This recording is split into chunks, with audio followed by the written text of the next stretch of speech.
চোখ দুটো নেই বলে আঁধার যাদের চিরস্থায়ী সাথী, তুচ্ছ মোহে রাষ্ট্র কি আজ নিভিয়ে দেবে তাদের ঘরের বাতি। একটু ঘুরিয়ে কবিতার সেই করুণ সুরের বাস্তব প্রতিচ্ছবি যেন গাজীপুরের কালিয়াকৈর। গ্রামের নাম অন্ধের টেক।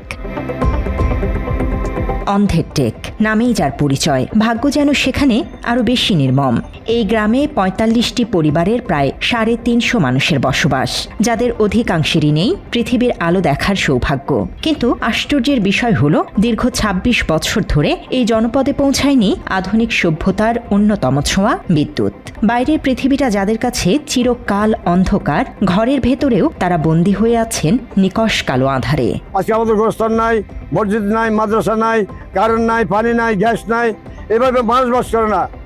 রোহিঙ্গারা বিদেশ থেকে আসছে, বর্মার থেকে আসছে, এই দেশে আসে তারা সব কিছু পাওয়া গেছে। আর আমরা এই দেশের নাগরিক, আমরা এই দেশে থাকি, আমরা এখানে কারেন্ট পাই না, গ্যাস পাই না, পানি পাই না। কি অবস্থা আছি আমরা কি মানুষ না? বিদ্যুৎহীন এই পল্লীতে কেবল আলোই অনুপস্থিত নয়, থমকে আছে জীবনের স্বাভাবিক গতিও। অন্ধকারের গহ্বরে ব্যাহত হচ্ছে কোমলমতি শিশুদের শিক্ষা। টেকের ভিতরে কোনো স্কুল নাই? না, এই টেকের ভিতরে কোনো স্কুল নাই, বিদ্যুৎও নাই। বিদ্যুতের জন্য আমরা ঠিকমতো পড়ালেখা করতে পারি না, সেই জন্য আর কি বাদ দিয়ে দিছি।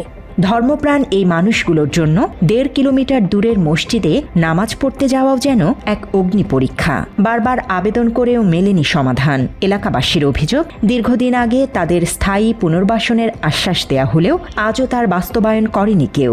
পানি নাই, বিদ্যুৎ নাই। আমি আগে বই বেচতাম, বলেন ঘুরাঘেরা খাই। আমি বারবার বলছিলাম একটা মসজিদের জন্য, হাজির করেছিল কান্দানা নামাজ মসজিদ। এদের একবার আমি বলছিলাম হাজিরে বলছি, হাজির না করে দেয় না। নিজেদের অধিকার আদায়ে ক্লান্ত এই মানুষগুলো এখন এক বুক প্রত্যাশা নিয়ে তাকিয়ে আছেন সংবাদ মাধ্যমের দিকে। তাদের বিশ্বাস, গণমাধ্যম ও সত্যের শক্তি পারে তাদের এই নীরব হাহাকার সরকারের নীতি নির্ধারকদের কান পর্যন্ত পৌঁছে দিতে। তাদের দাবি, দয়া নয়, মানবিক দৃষ্টিকোণ থেকে যেন ন্যূনতম নাগরিক সুবিধা নিয়ে সম্মানজনকভাবে বাঁচার সুযোগ করে দেয়া হয়। আমরা জানি যে ইলিয়াস ভাই এ পর্যন্ত অনেক অসহায় মানুষদের পাশে দাঁড়াইছেন। ওনার কথায়, ওনার কাজে উছিলায় অনেক অসহায় মানুষের অনেক উপকারে আসছে। তো আমরা আশা করব আমাদের এই বিষয়টাও যেন সাংবাদিক ইলিয়াস ভাই অত্যন্ত আন্তরিকভাবে তুলে ধরবেন, যাতে আমাদের উপকারে আসেন। অন্ধপল্লীর এই মানবেতর পরিস্থিতি নিয়ে উদ্বেগ জানিয়েছেন স্থানীয় প্রতিনিধিও। নানা সীমাবদ্ধতার কথা তুলে ধরে এই ভাগ্যহত মানুষগুলোর সংকট নিরসনে তিনি এখন সরকারের উচ্চ মহলের সুদৃষ্টি ও জরুরি হস্তক্ষেপ কামনা করছেন। মাত্র ৩০% টাকায় জমির মালিক হয়ে নতুন বাংলাদেশের গড়ে তোলার স্বপ্ন দেখা বাংলা বসতি। তো এখানে বিদ্যুৎ নাই, পানি নাই, স্কুল নাই, মাদ্রাসা নাই, তাদের ছেলে মেয়ে লেখাপড়া করতে পারে না ঠিকভাবে। তো আসলেও মানুষ এতটা কষ্টে, আমার মনে হয় বাংলার বুকে সর্বোচ্চ দরিদ্র কোনো এলাকা থাকলে সেটা হলে এই অন্ধের টেক গ্রামটা। তাদের পাশে দাঁড়াইছি, তো সবসময় চেষ্টা করছি দেওয়ার জন্য।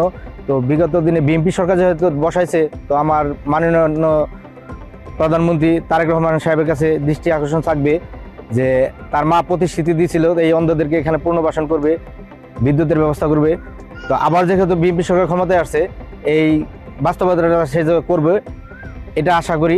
তবে অন্ধের টেকের এই মানবেতর জীবনের গল্প যেন অজানাই রয়ে গেছে ঢাকা পল্লী বিদ্যুৎ সমিতির একের কর্মকর্তাদের কাছে।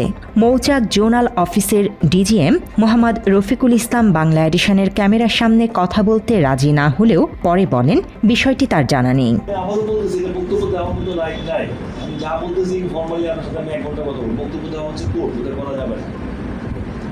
আমি যেটা বলতেছি ইনফর্মালি, আপনি প্রথমে জায়গাটা বলছেন চিনি নাই, যখন আপনি পেপসির পিছনে বলতেছেন ওই জায়গাটার নাম যে বললেন ওটা আমার জানা নাই, কিন্তু জায়গাটা চিনি।